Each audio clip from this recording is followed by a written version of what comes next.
much about us. We are a nonprofit community hub, and we believe that everyone should have the opportunity to age well. So we provide programs and services to do that. We've been a nonprofit provider of aging services in our Athens community for almost 60 years.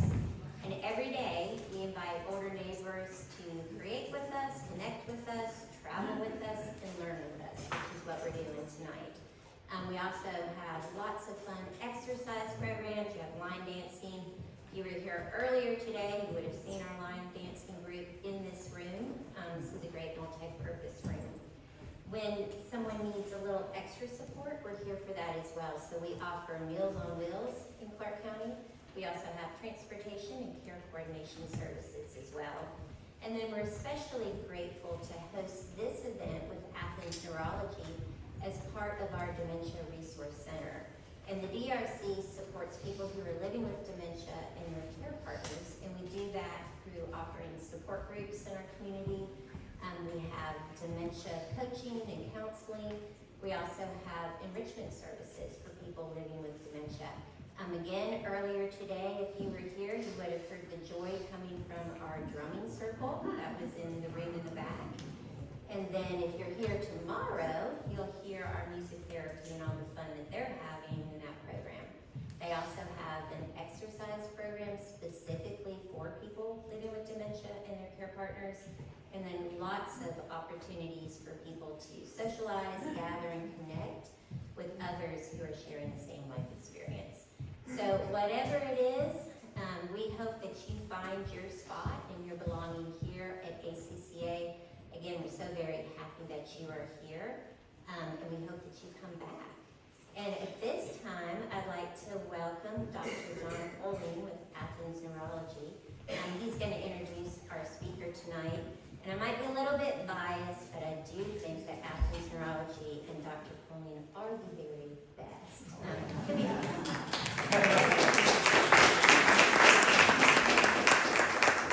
you, Eve, and thank you, ACCA, for hosting this very special event. I have the privilege of introducing my colleague and wonderful friend, Dr. Majid Fotuhi. I wasn't prepared to do introductions, but if you guys need to know anything about his academic background, it's the top. It goes from Harvard Medical School to Johns Hopkins, PhD Johns Hopkins in neuroscience. I met him in 1998 where we did our neurology training together at Johns Hopkins. And then Majid couldn't get enough of training, so he stayed on and did fellowship in neurology to learn a whole nother subspecialty, and then also in cognitive neurosciences to get his start in memory disorders. So that's Majid's credentials, which they're okay. He also now teaches med students. He's taught at Harvard Med School, where he had the big brain, did anatomy. He's taught at Hopkins. He's taught at GW. He's had a couple of different private practices on his own. He's practiced out of Hopkins Sinai Medical Center in Baltimore.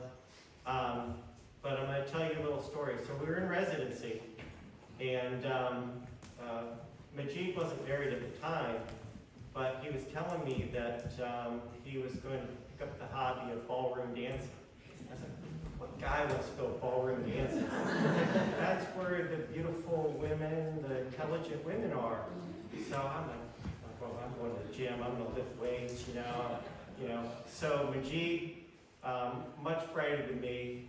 Let me also introduce his beautiful wife, Vida, who is a submarine engineer in Washington, D.C. Also has worked for some little companies like Lockheed. So I'm very pleased to have them here in Athens tonight and speak on memory and what we can do to prevent its decline. I see a lot of good familiar faces here. And Majid has been in this area of lifestyle intervention over just plain old Western medication for a long time. He's had a brain health program in DC. He's a huge advocate of just lifestyle and everything we can do to maintain our brain. And with that, I'm going to introduce Dr. Fotuhi.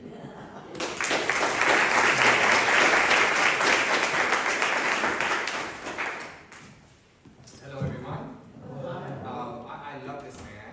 You know, during residency, you go through tough times. You know, you're on call for like 36 hours. You're on call every fortnight, and that's when you know your friends. When you have to go somewhere and you need someone to cover for you, you know who would step up, and he did.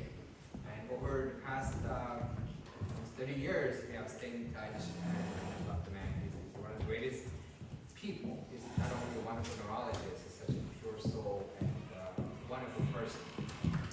So, as John mentioned, I've been in this field for about 30 years, and I'm going to summarize everything I've learned in 30 minutes. I want to leave a lot of time for answering questions, because I just don't want to do this an academic lecture.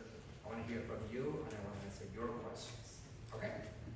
Right. I became interested in brain and brain health actually when I was a kid.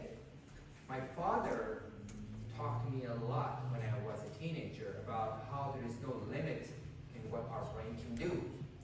He told me the story of a young girl who was born without arms. And out of necessity, she had learned to hold paintbrushes between her toes and make beautiful paintings. She had also learned to cook, weave a carpet, open and close doors, and play ping pong with her toes, like that. And he said, listen, can you do these things with your toes? I said, no. He said, no, but you can. Because look at her. She's done it out of necessity, and if you want it, you could have done it too. Your brain has such a great capacity to do things, and we don't really use it. So Majid, listen to me. I want you to learn 7 languages. I want you to get a PhD. I want you to write a book. I want you to become a famous neurologist in the world. Well, he didn't say neurologist. He said, I want you to be a famous person in the world. Because Thomas Edison, John F. Kennedy, John F. Kennedy, Mahatma Gandhi, all well-known scientists in the world were once just regular kids like you. And so you go do it. And so that kind of pep talk, I was really excited to do something with my brain. And when I was 15 years old, I wrote my first book. I wrote a book about 7 secrets to success, about how you have to have a goal, you have to be persistent, you have to use your resources, you have to have role models. And then when I went to college in Montreal, I pursued my interest in the brain health.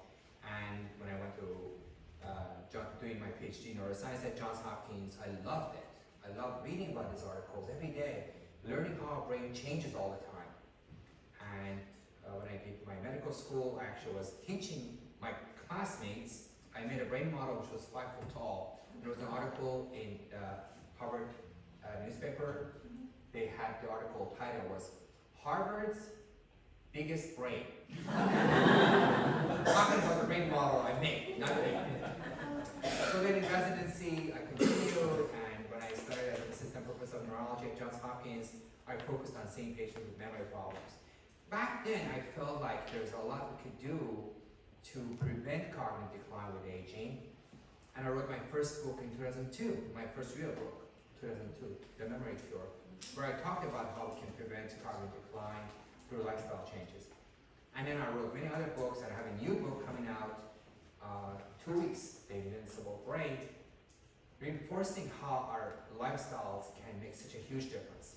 So, in the next 30 minutes, I want to explain to you how certain lifestyle choices affect our brain in a negative way, shrinking our brain, and how certain lifestyle factors can literally grow the size of our brain. Literally. And I'll share with you about the program that I developed, which does just that in 12 weeks. We published it, and I'll share with you.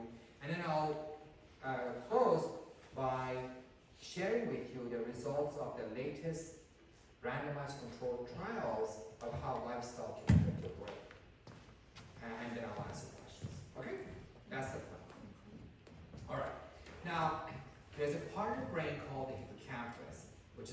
roughly the size of your thumb. You have one on the right, one on the left.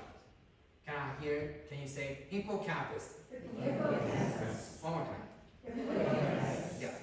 You really do want to know your hippocampus because that's ground zero for learning and memory. And when it shrinks, you get Alzheimer's disease. It doesn't shrink, you don't get Alzheimer's disease. So simple. Really. That simple. So I have studied hippocampus all these years, have many publications, scientific journals about hippocampus, and I'll tell you more about it. There's another part of the brain called the cortex, which is the outer layer of the brain. It's like a blanket that covers all other brain areas, including the hippocampus, and that's called the cortex. So your ability to read, write, type, drive, argue with your spouse, deal with your kids, cook, all those cognitive functions emanate mostly from this cortex, which is on top. So cortex and hippocampus are the most brain structures for cognitive abilities, your higher brain functions. And these two brain areas have the highest degree of malleability. They can change for better or for worse easily. So are we good so far? Yeah. So what is the name of the brain area that's very important for learning and memory? Yes. Very good. Hippo, not hippocampus, hippocampus. All right, hippocampus. Now, as I mentioned, the cortex on the outside and the hippocampus on the either side. So if you have a bird's eye view of the brain, this is what you will see. Now, there's some bad news about these areas and some good news. The bad news is that the cortex and the hippocampus tend to shrink with aging by about 1% per year after age 50, roughly. And as I mentioned earlier, the more they shrink, the more you have cognitive problems, and you have a lot of shrinkage, you get Alzheimer's disease. So this is the brain area that we want to focus on. If you don't want to get Alzheimer's disease, this is the brain area that we need to figure out how it works and how it can change it for better or worse. Now, there are at least 6 to 10 different things that shrink the hippocampus. One of them is concussions, traumatic brain injury. There are other things like obesity, uncontrolled diabetes, poor sleep, sedentary lifestyle, too much stress. All of those things also shrink the hippocampus. So I'm not going to show you all of them. I'm just going to show some examples. Now, this study that I'm reporting here, explaining here, was done in college students. Researchers wanted to know if there was a difference in size of the hippocampus in athletes who play football and have concussions versus those who play football and don't have concussions and those who don't play football at all. Okay? So it was a very simple study that all these, let's say, 200 college students, they said, who doesn't play football? So you guys go here. Who plays football? This group. Then they put in 2 groups. How many of you had concussion? No, this group. So you go here and the middle group. They put them all through brain MRIs and simply measured their hippocampus. Simple. Very simple study. And they averaged it. So, as you can see in this slide, here's the size of the hippocampus in athletes who did not play football. This is on those who play football and no concussion, and these on those who have concussion. Now I want to ask you, let's call this A, let's call this B, and this is C, and this is hippocampus. Which hippocampus is smaller, A, B, or C? C. Do you see? And these are college students. College students. So these college students who play football have a hippocampus that's almost half of those who didn't play football, and those who played football but didn't report concussion. But still, when they tackle each other, there's some, swing of the brain inside the skull that moves around. The point is not that you shouldn't play football. I know it happens. I can say that. I'm sorry, what happened here? But the point is that this part of the brain has a lot of malleability, and that this is not the end. Even even though these college students have concussions, it can be reversed. But the point is that this part of the brain is not like your ear. So your ear doesn't change much with age. It is what it is, right? But this brain area is constantly changing. I mean, the one reason you remember things is because when you memorize something, there are some changes in your brain. That part of the brain needs to change in order to register that information. I mean, the biology of it requires this part of the brain to change in order to remember things. But on the negative side, this change works against, your hippocampus is very delicate. You have to be very nice to it. You can't bang it around. Okay. So, this is one example of this. How about people who have insomnia? I don't want to ask you guys, but there are some people who sleep fewer than 6 hours a night. Now, if you had 1 or 2 years of insomnia, your hippocampus doesn't change that much. But if you have had 35 years of insomnia, your hippocampus is almost half the size. See, this is the size of the hippocampus in people who have like 1 or 2 years. This is 25 years. So, if you had 25 years of insomnia, your hippocampus is a lot smaller. Again, the point is that your hippocampus is not a fixed structure. It changes. And don't feel bad. I'm going to have some good news. So this is the bad news. I'm going to be the bad news first. The silence was important, right? All that nights I didn't sleep actually affect my hippocampus. It's not too late, and I'll tell you what to do in a minute, okay? Now, the other thing that can affect your brain is the size of the belly. Now, on average, and this is a very important thing to keep in mind, I don't want anyone who has a large belly thinks, oh, their brain campus is tiny. It's on average, a person who has a larger BMI has a smaller campus, on average, especially if they have diabetes that's not controlled. Now, if you've had concussions and insomnia and poor diet, and one group and another group that has only obesity and nothing else, their hippocampus may be larger than the group that had multiple risk factors. So not everybody who has a large waist size has a small hippocampus. On average though, if you take 1,000 people, on average, unfortunately, larger BMI is associated with smaller hippocampus. So, these are the factors that can reduce your brain size. Concussion, sedentary lifestyle, stress, anxiety, depression, insomnia, obesity, sleep apnea, alcohol, smoking. This is a cross-section of, remember I told you it's like a thumb? If you cut a cross-section, it looks like this, and this is the cortex. So it's the cortex, and it's the hippocampus. Healthy person with no risk factors, and then some people have multiple risk factors will have a much smaller cortex, tiny hippocampus. Okay, that's interesting, isn't it? I reviewed these things in 1997 and around 1998, and wrote a whole article about it for the scientific community. I published it in a very well-known journal called Nature Reviews Neurology. Because I feel like we need to know this. We need to know that these things shrink the brain. Usually people think of Alzheimer's disease as a main culprit for brain shrinkage. But there is all these other things that shrink the brain, and they can cause symptoms very similar to people who had just Alzheimer's pathology in their brain. And the point is that treating these things can make a difference. All right? Are we good so far? Clear?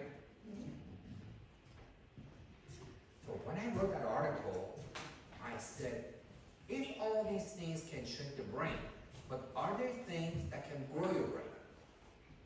Let's say I'm 78, let's say I have some insomnia, let's say I'm a little on the heavy side, and my hippocampus, let's say, is 70% of what it should be. Can I get that 70% and make it 90% starting at age 72? Yes or no? This is the question I ask. Is it possible to grow the size of the campus by a measurable amount that we can see on brain MRI? How many of you think it's possible to do that? Raise your hand. How many of you think it's not possible to grow the hippocampus in the brain? You all think it's possible? Oh, because you trust me. Yes, I think you should. Yeah, it is the case. I teach a course at Johns Hopkins called Advances in Neuroplasticity and its Applications in Neurology. I give 26 hours of lecture on this topic. So I know this field very well. I'm not an expert in MS or in other fields in neurology. My little niche is memory and prevention of Alzheimer's disease. So back then, I reviewed the literature and I realized that I wasn't the only person who was asking that question. Other people had asked that question and provided some answers, which I was happy to see. So for example, this is just to say that if you have multiple risk factors, your brain is smaller. If you have only 1 or 2 risk factors like this, if you have 9 or 10 risk factors, your brain shrinks a lot more. And this is my family back in 2010. It's my lovely wife and my 2 daughters. And I put that picture there because Maya and Nora used to come to my lectures and they had learned about hippocampus and what shrinks and grows hippocampus. I remember one day Maya had to finish reading a book and writing a little summary about it. And I said, Maya, you have to do this in 2 days and you haven't even opened that book. And I said, Dad, you're stressing me out and that's not good for my hippocampus.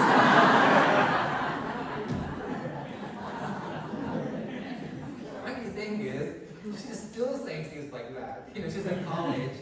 She doesn't say those words. Every time something happens, says, sweetie, what about this, what about that? Says, Dad, it's not that deep. It's not that deep. So she has continued that and she's always happy. My other daughter, Nora, on the other hand, is working, doing 5 things at the same time. She's applying to medical school and she's, just always doing things, and the other one is the chill and so, but Maya knows that you should not stress out too much because I talk about how high levels of stress is also associated with a smaller brain. Alright, so now I want to talk about the good news. The good news is that exercise can grow the size of your hippocampus. Exercise, which is something you do in arms and legs, increases the size of the hippocampus in your brain. That's surprising, isn't it? Like, I can see my muscles becoming buff, and I can see that, I'd be in better physical shape. But what does exercise have to do with the brain? And what does exercise have to do with the size of the hippocampus? This study was published in 2000, I think it was 2010, around that time. And they had 30 participants, and they did, half of them did cycling 3 times a week for an hour, and the other group played football. This was the control group, so it's a randomized control study. And they saw that each and every person who exercised had increased the size of the hippocampus to such a high degree that you can see with naked eyes. So now I want you to look at these 2 brain MRIs. Now you're an expert, right? So what's the name of the structure? Right. This is before exercise. This is after exercise. We're going to call this A. We're going to call this B. Which hippocampus is larger? B. And this difference between those 2 groups was only exercise. And there was a control group. The control group was doing something. It wasn't, sometimes when you go to participate in a research study, just joining a research study makes people take care of themselves and healthier, and there may be some placebo effect. But no placebo effect can literally grow your brain, right? I mean, it's not going to happen. And this was one of the main reasons I started my own neurology practice, because I said, if each and every person who exercised grew the size of his or her hippocampus, if I put together a program where I do more than exercise, then I should be able to see results, right? And that's why I decided to start my own neurology practice. But let me show you a couple more things. studies have shown that people walk 1 hour a day can reduce the risk of Alzheimer's disease by 57%. If you learn something for 3 months, we can increase the size of the hippocampus and cortex. So for example, if you learn how to play golf, the parts of the brain that are engaged in learning how to maintain a posture and hit the ball grow. If you learn to juggle 3 balls in the air, the parts of the brain for hand-eye coordination grow. If you learn a new language and you have to memorize things, your hippocampus grows. And these are before and after studies similar to the one I showed you. For example, you get people juggle 3 balls for 3 months before and after MRIs, and you see if there's a change. And then you can see there's a growth in the hippocampus. I have reviewed the literature and I've come to the conclusion that practice makes cortex.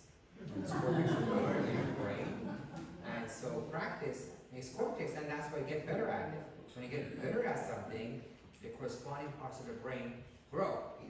But when you do the juggling for 3 months and you stop, the hippocampus goes back, not all the way to 0. That's why if you learn a language, for example, that part of the brain grows. But if you stop learning a language, a year later, you still have some recall, and you will pick up much faster than if you start from scratch. So your brain changes, but if you don't use it, it goes back down, though not all the way down to nothing. And here's another example. This is the example for playing golf. This is for learning to juggle as far as the brain.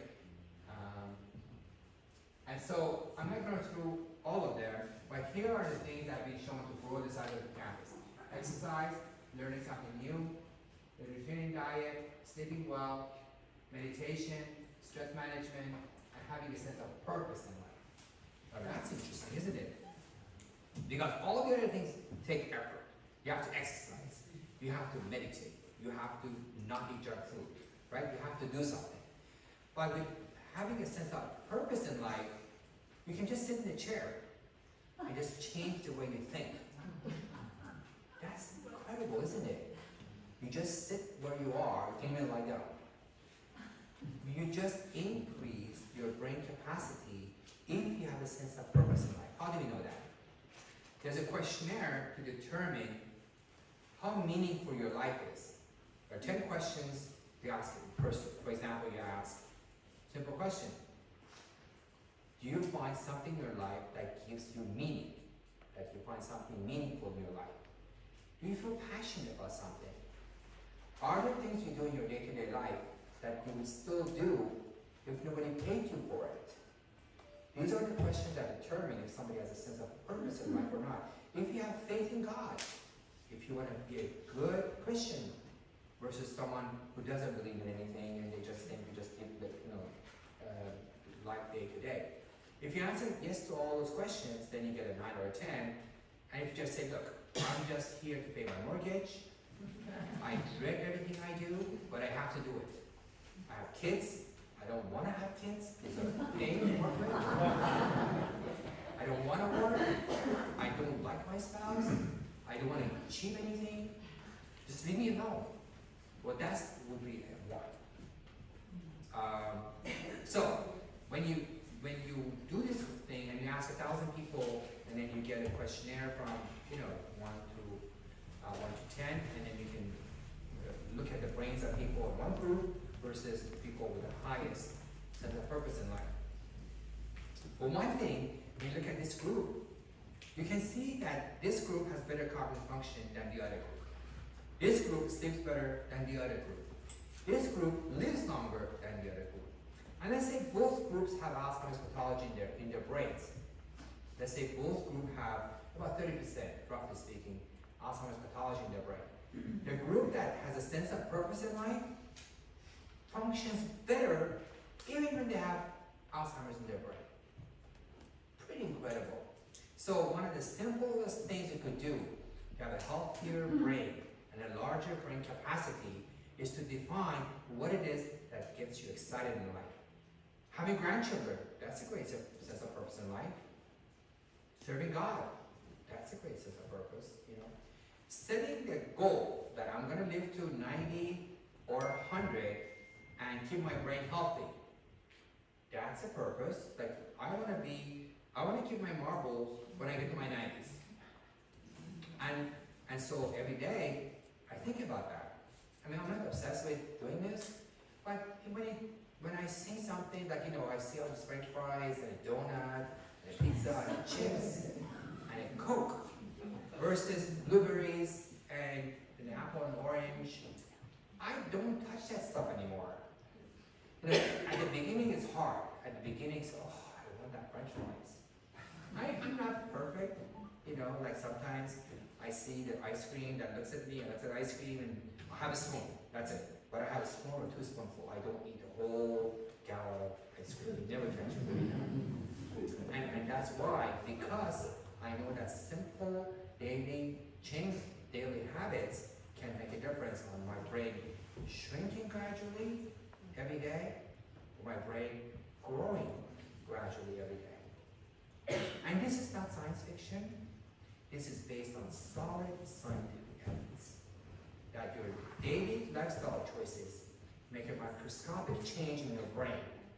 And if you do all the right things, those microscopic changes grow. It's like, you put your money in a fund and it compounds over time. When you do things like you meditate every day, you pray every day, or you walk every day, all those things are benefits for the brain that compound over time. So when you get to your 80s and 90s, your brain is healthy. You have a large brain reserve. I explain to people, it's the same way as applying to put money in a retirement fund. The more you put money in a retirement fund, the more money you have when you retire. The same thing goes with brain reserve. Are we clear about that? Yeah? Okay. All right. So then I told myself back in 2012. So as I mentioned to you, when I saw that study that showed everybody grew the size of the campus, I said, I'm going to do this. Because before then, I said, what if I start a program and I put people in the program where they do all the right things and stop doing all the wrong things? What if some people don't respond? What if some people don't get better? But because every single person had shown an increase in size of the campus, I was pretty convinced that everyone's going to improve. Because I'm going to do exercise, I'm going to do diet, I'm going to teach people how to meditate, I'm going to, do brain training for people. So if I do 5 or 6 things, there should be some results. And that's what I did. I put together something called Brain Fitness Program. The Brain Fitness Program was just that. Help people, most in their 70s, late 60s, 70s, or 80s, change their lifestyle habits and receive brain training and exercise more. And it worked. So this is the program: exercise, diet, brain training, sleep optimization, meditate, and we monitor their progress every week.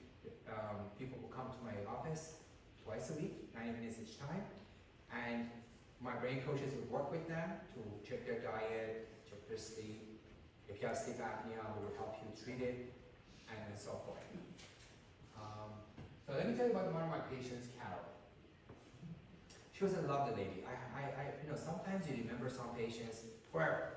I remember the first day she came to see me. She was an African American woman wearing a light blue jacket with a skirt, and she was on a wheelchair. And she had come with her sister on the right and her husband on the left. The sister said, Carol doesn't do anything. For about a year, she's been sitting at home watching TV. Well, actually, she's not watching TV. The TV's watching her. Because she's just sitting there. She doesn't talk, she doesn't remember anything, and she seems to have Alzheimer's disease. So Dr. Fotuhi, could you please confirm that she had Alzheimer's disease? And that will help me get a power of attorney. I can sell her house, put her in a nursing home, because frankly, nursing homes are expensive and she doesn't need the house anymore, so can you do that? I said, she's only 72. That's young. 70s are young, right? Yeah. I told one of my patients, she was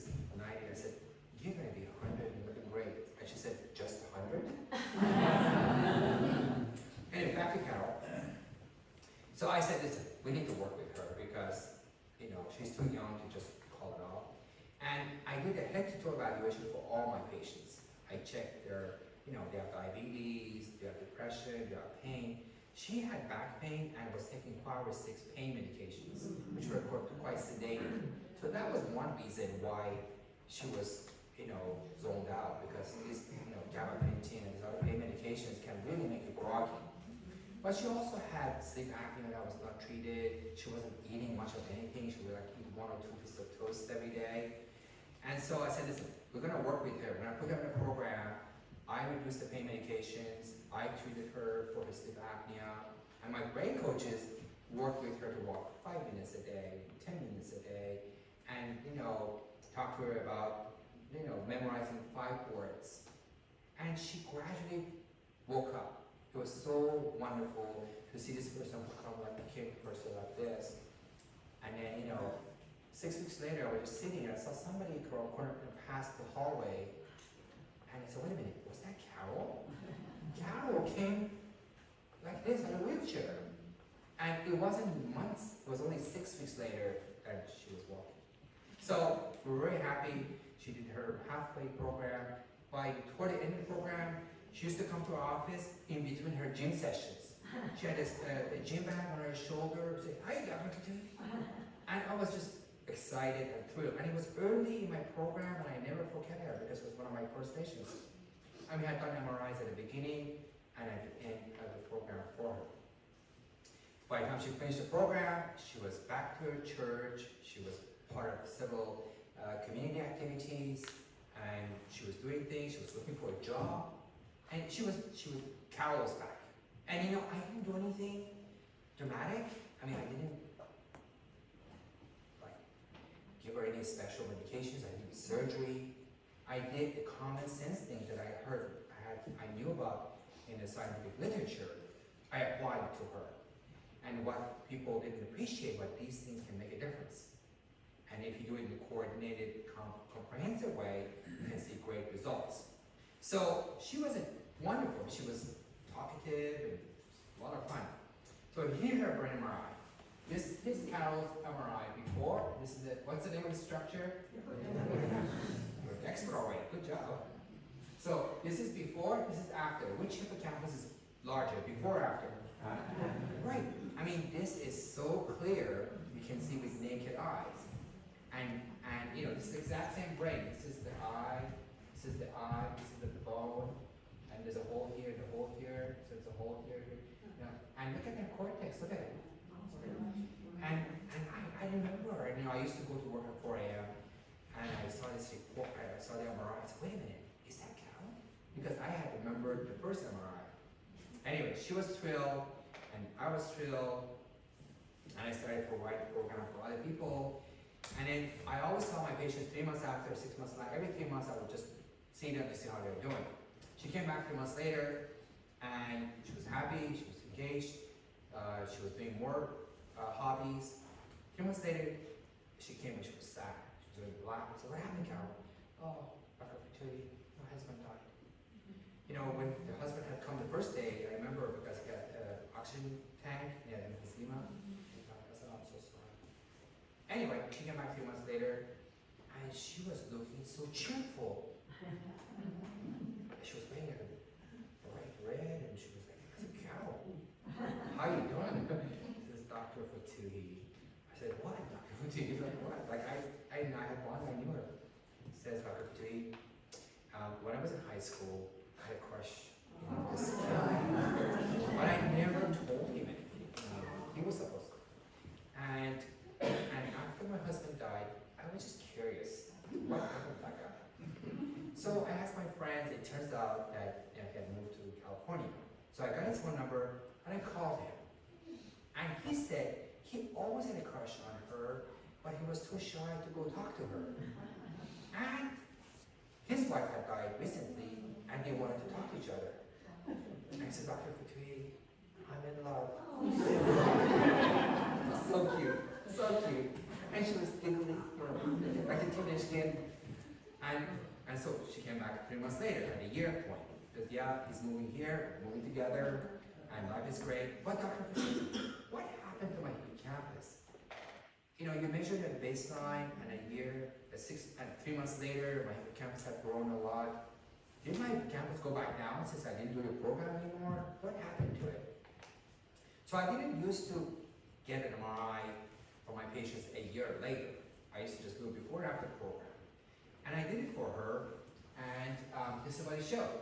So initial studies showed that at baseline to 3 months, her hippocampus had increased by 8.6%, which is quite a lot. And then over the year, it had grown just 1 more percent.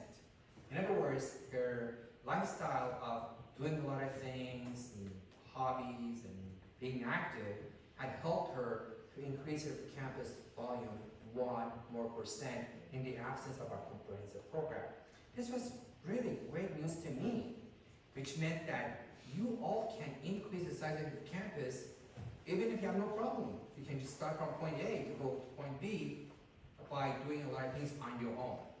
I provide this program for 127 other patients with MCI, mild cognitive impairment stage between normal and Alzheimer's disease, when people repeat themselves and not quite diagnosed with Alzheimer's, but they're almost there. And we saw that 84% of our patients had a statistically significant improvement in their cognitive tests. So in the memory evaluations, these are validated memory evaluations, 84% improved. It's incredible, isn't it? These are people in late 60s, 70s, early 80s. 84% of them improved.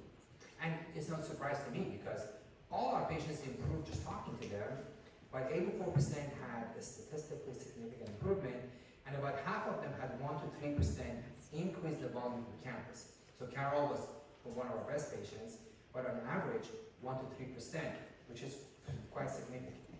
So I published these in the Journal of Prevention of Alzheimer's Disease, and I formalized the program, and our program became larger and larger and larger. Initially, I had 5 employees, and then 10, and then my lovely wife came and helped me to run the operations, and I had 25 brain coaches. I provide this program for patients with concussion, with ADHD, and a lot of people in midlife have brain fog. And again, more than 80% of the patients improved. And our office was so busy that our 25 brain coaches were busy from 8 a.m. to 8 p.m. 7 days a week. We had patients come from Florida, Arizona, from Boston. You know, Boston, all the medical centers. The word had gotten around. We had very good reviews online. I didn't do any marketing, and we were just full. And that's when I decided, no, I need to provide this program for more people by talking about it and writing a book about it and explain to people that there are things that shrink your brain and there are things that grow your brain. The things that shrink your brain could be things like concussion, sedentary lifestyle, stress, depression, insomnia, obesity, sleep apnea, too much alcohol, smoking. And the things that can grow your brain are getting fit, eating a Mediterranean diet, taking omega-3 supplements, I'll tell you in a minute, sleeping well, stressing less, meditating, and having a sense of purpose in life. Okay? Now, I felt so good when this happened. When my patients were coming in, and I love talking to patients. You know, if you're 75 and you're forgetful, you repeat yourself 5 times in a day, people think you have Alzheimer's disease, you come see a doctor grudgingly because you dread the fact the doctor's going to say you have Alzheimer's disease and this is the beginning of the end for you. And then seeing the same person come back to us 12 weeks later, memorize 20 words or 100 words, full of life, it was the best gift for me. I mean, they were happy. They would come back to me and say, Dr. Fotuhi, I'm impressing my grandchildren. And they were super excited about that. And I was excited to see that I've touched the lives of some people. And that's when I decided, you know what, I'm going to write another book about these things. I've written 4 books, and my 4th book is coming out in 2 weeks, which is what I just told you, so I'm not writing a book. Okay? Are we all clear about it? Yeah, it's incredible. It's incredible. Oh, so then, you know, I'm not the only person who read these things, and I'm not the only person who thought lifestyle modification was good for you. Back in 2002, 2005, 2009, I was one of the first people to say things like that. But when I published my article in 2016, other people had started to do clinical trials.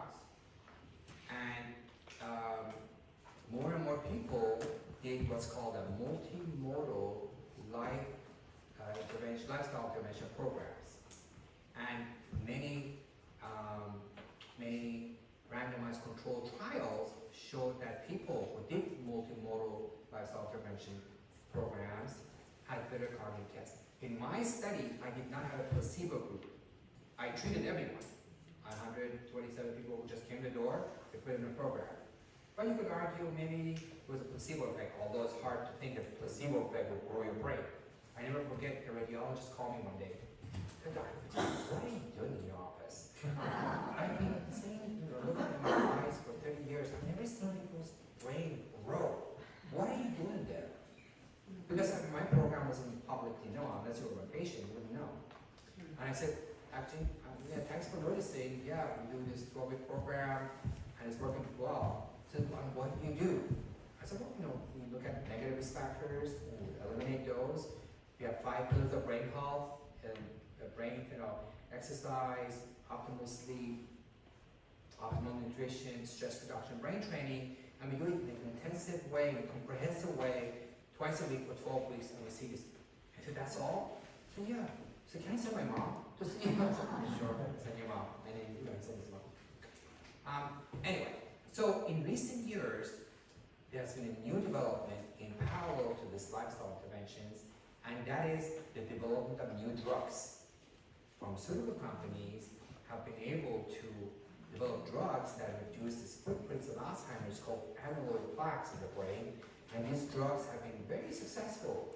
Like if you look at a brain image before the drug, it's full of these red patches of too much amyloid in the brain, and then the background is blue, and then when you give them the drug for 18 months, and then you look at brain, it's only blue. All the red patches are gone.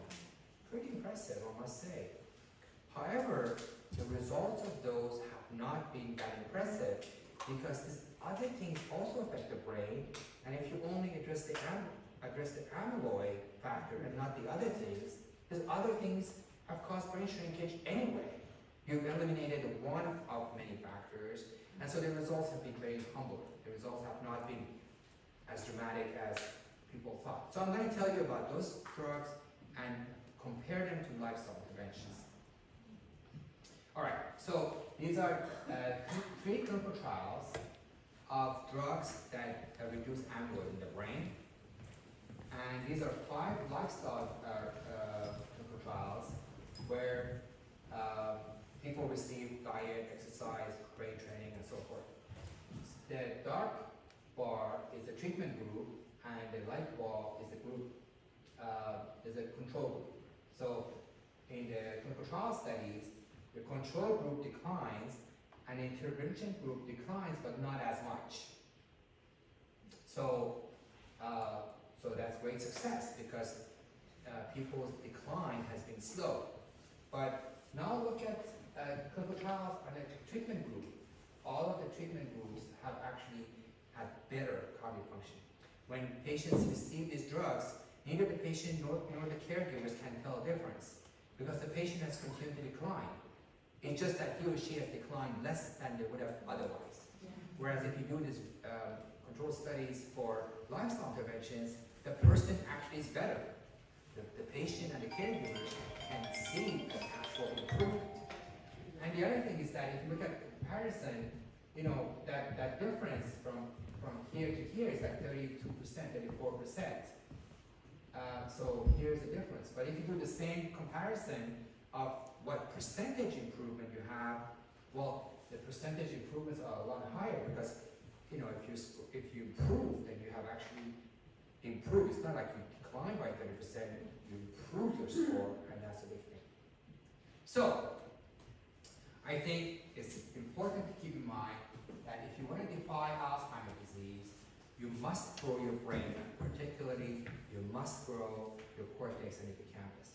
And that the size of your cortex hippocampus depends to a large degree on your lifestyle changes. Now, to be fair, I must admit that there are some people who are at higher genetic risk factor for developing Alzheimer's disease. And people who have parents who have Alzheimer's disease in their 50s and 60s are at higher risk, and these lifestyle interventions are not going to be as dramatic. But late life Alzheimer's disease, the kind of Alzheimer's disease that happens in people in 70s and 80s, has a strong lifestyle intervention component, lifestyle component. And so those people will benefit greatly even if they have somebody in their family with Alzheimer's disease. The late life Alzheimer's disease has a small genetic component. So maybe 4%, 5%, 6%, a small amount compared to lifestyle interventions, which in my practice account for the major reason why your cortex hippocampus is smaller. Again, I've seen thousands of patients, I've looked at MRIs of thousands of patients, and I've looked at slides. I've looked at people's brain under a microscope after they passed away. It's hardly ever the case that an 80-year-old has only plaques and tangles in their brain and nothing else. Very rare, maybe 3%. It's very rare for someone to get to 80s and have only plaques and tangles and no, like we call leaky brain, small strokes, inflammation, these other things that are related to lifestyle. So, I definitely plan to be a brain superager, which means my plan is to be sharp and independent when I get to 90. Hopefully 102, but I'm going to be reasonable. In 90s, I'm going to cruise. Hopefully I'll stay sharp by 97 too. But definitely by age 90, I plan to be sharp and independent. And based on my experience, I think it's doable. I honestly think it is doable. It's not science fiction. It's not science fiction. It is possible. So, the short answer is, the short message from me to you is, take control of your brain the same way you take control of your teeth. In 60, 70 years ago, a lot of people in their 70s had dentures.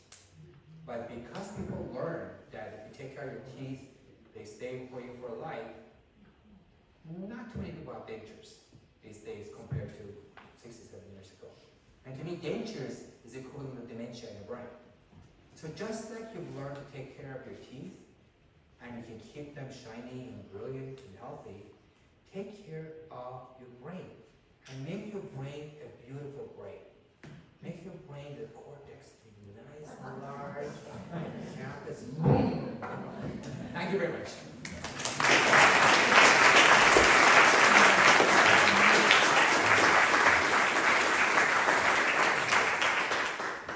Yes, that's a new book. That's a book that's coming out 2 weeks. And you don't need to buy it because everything in the book is pretty much what I do. So I'll be happy to take some questions now. I have a question. Is There's a mic.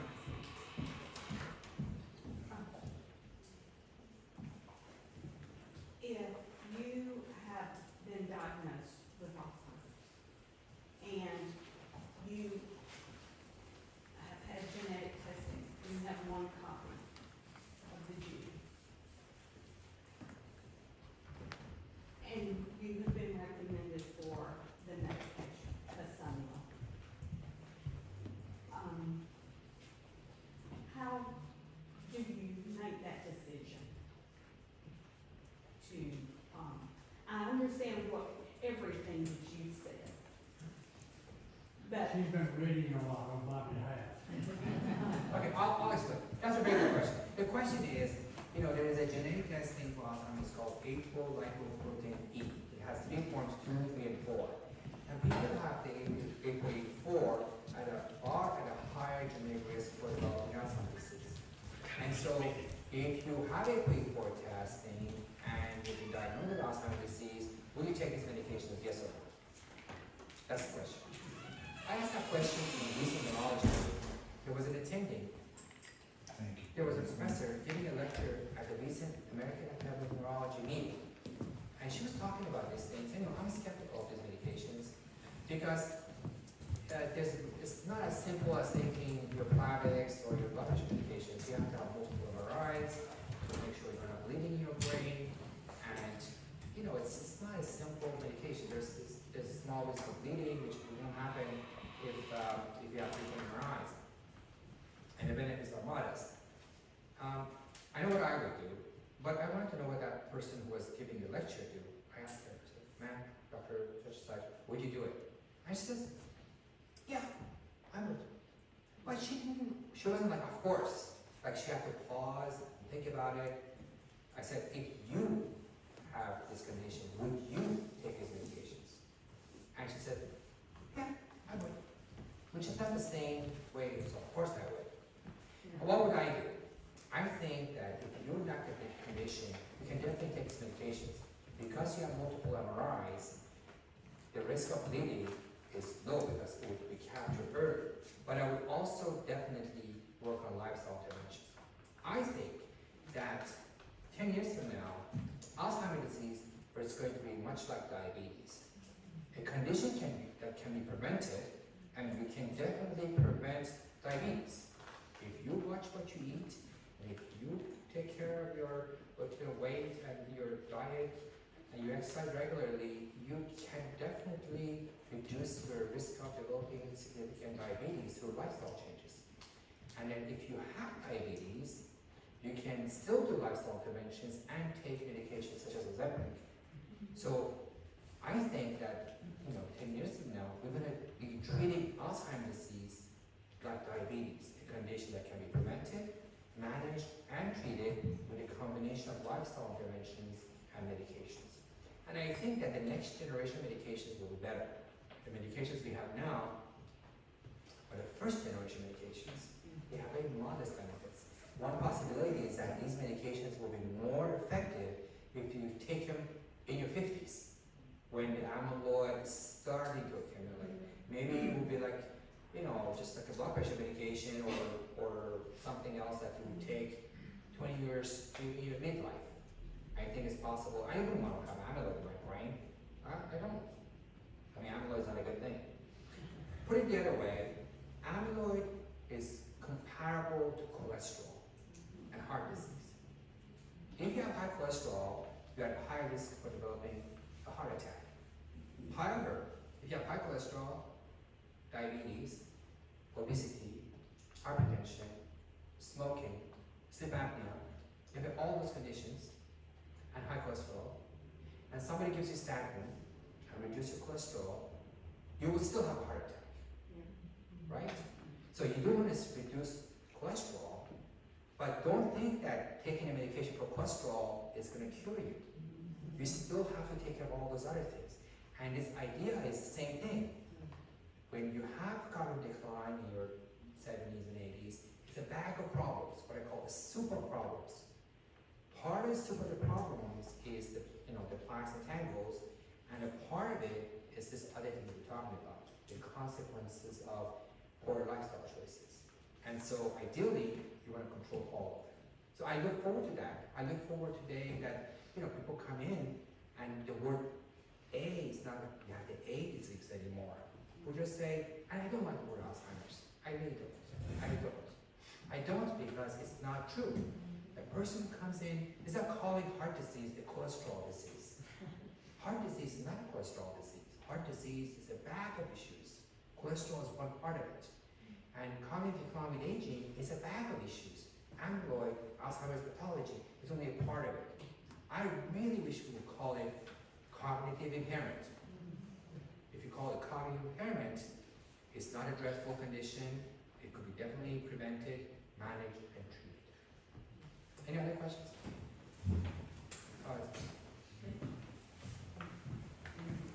Okay, what about like the difference between dementia and Alzheimer's? Yeah, that's a very good question. Dementia and Alzheimer's are often used interchangeably. Dementia is an umbrella term, which means that you have had significant cognitive decline to the point that you cannot function. That's called dementia. Now, dementia can have many different causes. You can have many strokes and then you develop vascular dementia. You can have frontotemporal dementia. You can have Lewy body dementia. There are many different types of dementias. And Alzheimer's is a subtype of dementia which is considered to be associated with plaques and tangles. So Alzheimer's disease is a subtype of dementia. But in recent years, people have been talking about dementia and Alzheimer's as if they're the same thing. And that's why they're used interchangeably.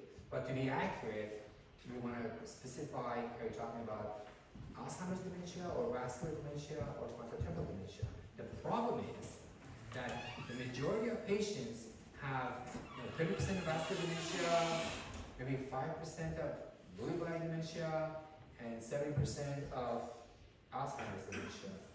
Another person may have 30% of Alzheimer's dementia, or 50% of vascular dementia, and another condition called TDP43, which is accumulation of other proteins. So most people have mixed dementia anyway, and I think what has happened over the recent years that we call mixed dementia as if it's the same as Alzheimer's. Any other question? So do your lifestyle interventions affect all of those causes of dementia? Yes, that's an excellent question. So what if you have frontotemporal dementia? If you did all those things, would you reduce your risk for frontotemporal dementia? Not as much. Because those conditions are more like early onset Alzheimer's disease, where they're more of a pure condition. A pure disease, like the frontotemporal dementia, is how molecules aggregate and cause problems. You know, ALS is also an example of neurodegeneration, and lifestyle interventions can have some benefit. But the late level Alzheimer's disease is like some disease and some lifestyle, which is not the case for these other forms of dementia. But having said that, I have a patient always, everywhere I go, people talk about Alzheimer's disease because I know something about it. So they always tell me stories, good or bad, of uncle and grandma and neighbor who did this, that. And I gone to see my brother, and he had his friends, and the friend was telling me that his father had Lewy body dementia, and he's been exercising a lot more, and he's eating right, and he was reporting that the father's Lewy body dementia has not been progressing as much. It makes sense. Now I know for a fact that Parkinson's disease is a condition in which exercise can slow down the rate of progression. In fact, that's the only intervention that can slow the progression of Parkinson's disease. But I wouldn't talk with a patient with Parkinson's disease at the same level as talking with someone who is 74 or 79 or 81 who is forgetful. Now, there's also a point of no return for people who have Alzheimer's disease. The interventions I'll be talking to you about are effective for people with mild cognitive impairment or a little bit of Alzheimer's disease. I mean, these are mild cognitive impairment are people who have cognitive decline, memory, or difficulty driving, or some changes in the behavior, but they're still functioning. It's called Alzheimer's dementia, but they're not functioning anymore. But that has grading, it could be 1, 2, 3, 4, 5, 6. So if you have just a mild Alzheimer's, it's just a little bit, that maybe you have difficulty driving, but still, looking at your finances and paying your bills. These interventions work for that stage. Once you don't know what year it is, once you don't recognize family members, unfortunately, you don't see results. I know that because it happened. People come to me, and I would tell them, listen, this program is for people with FCI, maybe mild Alzheimer's disease. Your mom doesn't know what year it is, and it's not going to help. And daughters especially, no, Dr. Fotuhi, I want my mom here. Is it going to hurt her? Well, we don't hurt anybody, obviously. So then I want her to do it. I said, but it's not going to help. I said, no, I still want her to help. And they went and they do the program, and did we slow the rate of progression a little bit? I don't know, but they were not the case. When I saw people in their 70s, and they would come to me, and we did this program, it was a day and night difference. And our attrition rate, 1% of people who started the program stopped the program, 5%. 95% of people who started the program stuck with it, because within weeks, they could see a difference.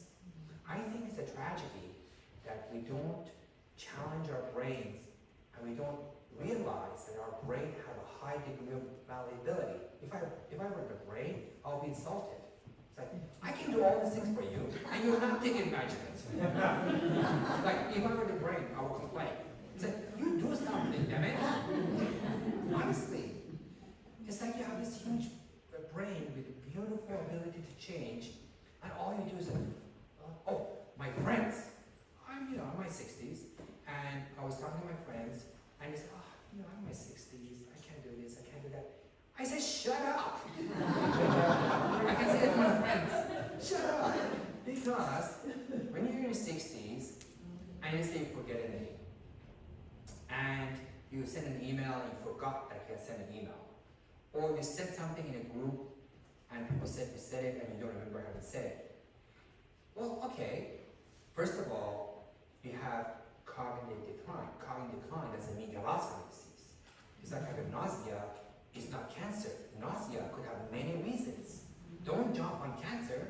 I mean, you may have eaten too much food. You may have, a bug. So don't think that just because you forget something, you have Alzheimer's disease. That's the biggest mistake. Don't go there. So do something about it. You have sleep apnea. That's the most common culprit. You fix your sleep apnea, you wake up, you forgot. And what happens is that, let's say somebody has sleep apnea or low depression, they forget things. They say, I'm getting my 60s, I'm old, damn it. In my young days, I could remember everything. Now I can't remember anything.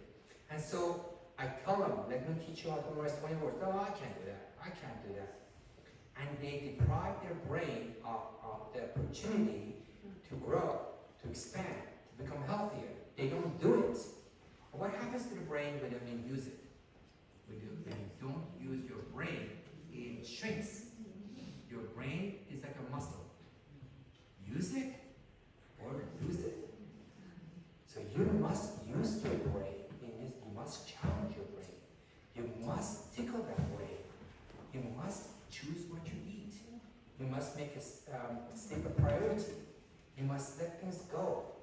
Remember my daughter said, don't stress me out, it's not worth my canvas. I think about that. Sometimes I get upset about things, and I say, is this worth my canvas? No. Let me take one or more questions. Are there gender differences in the weight? So let me answer that and answer the question. Are there gender differences?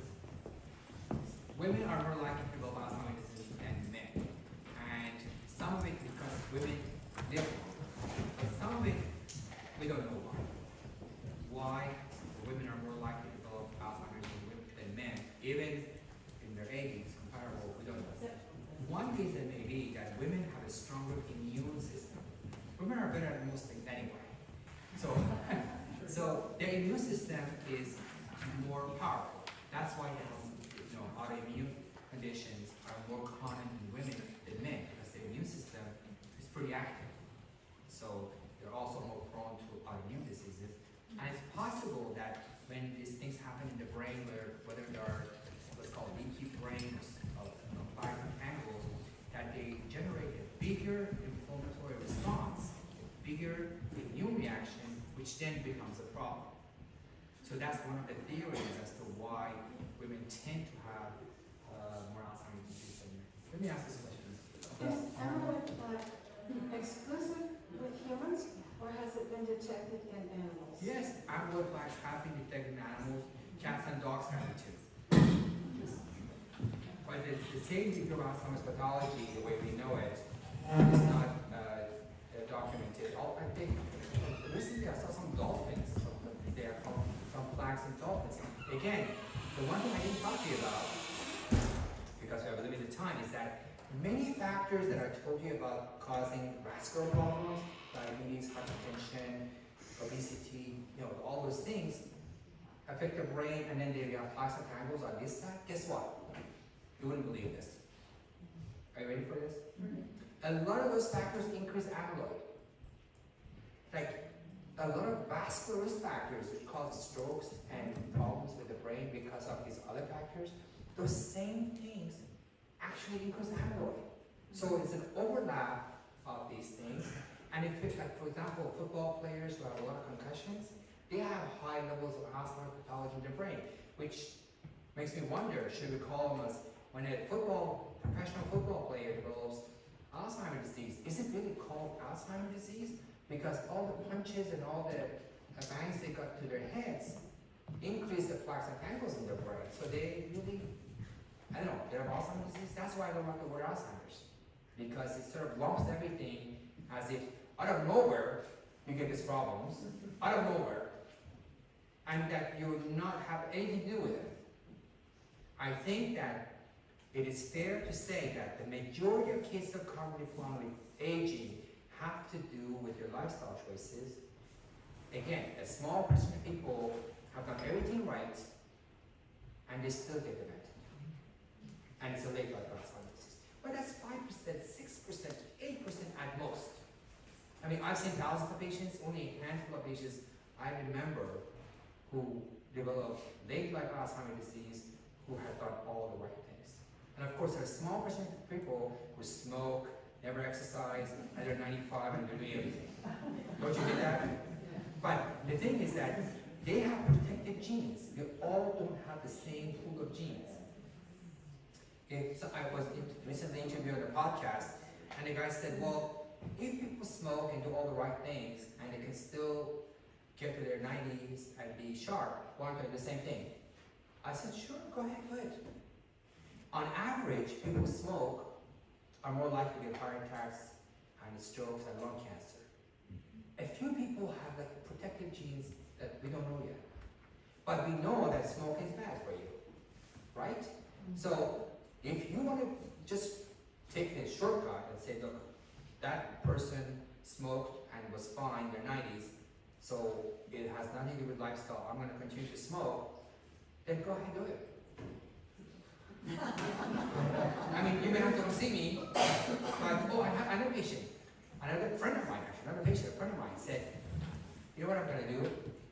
I'm not going to exercise. You sit down for 2. I actually called Majid. Majid, you're telling me that for my 70s, and I have a lot of risk factors, you can fix me in 12 weeks, right? I said, right. He said, I'm going to wait until my 70s, then I'm going to see you.